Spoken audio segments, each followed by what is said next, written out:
Hello everyone. So we would like to write a program that removes the last element of a vector. We have a vector of type integer called numbers, and there are three elements 100, 200, and 300. In order to remove the last element, we can use the name of the vector dot popback, that this in empty parentheses, and this syntax is going to remove the last element of the vector, which is 300 here, and then we are going to display the vector again here. Let me run. Okay, so we see that the vector after removing the last element is 100 and 200. So now 300 has been removed.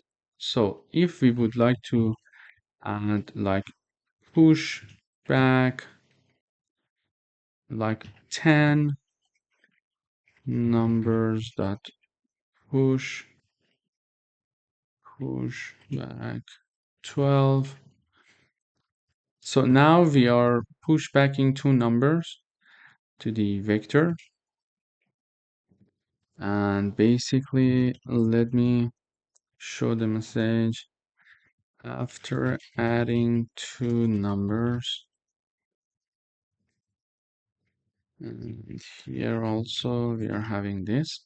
So basically we had the code until here, we analyzed it. So it is going to, using this line, it is going to remove the last element, and we're going to display the updated vector that was 100 and 200. We saw it. Now I'm going to add two more numbers to the vector. So after 200, now we expect to have 10 and 12. So it will, and then we are showing the vector. So after 200, we need to have two new elements. Okay, so vector after removing the last element is 100 and 200.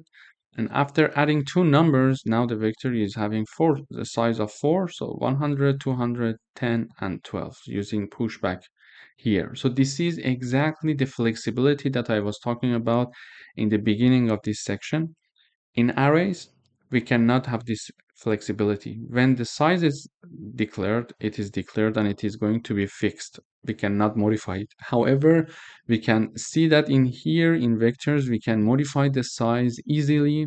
We can extend it, we can reduce the size, etc. So this is a very good exercise of vectors that give us this flexibility. Thank you for watching.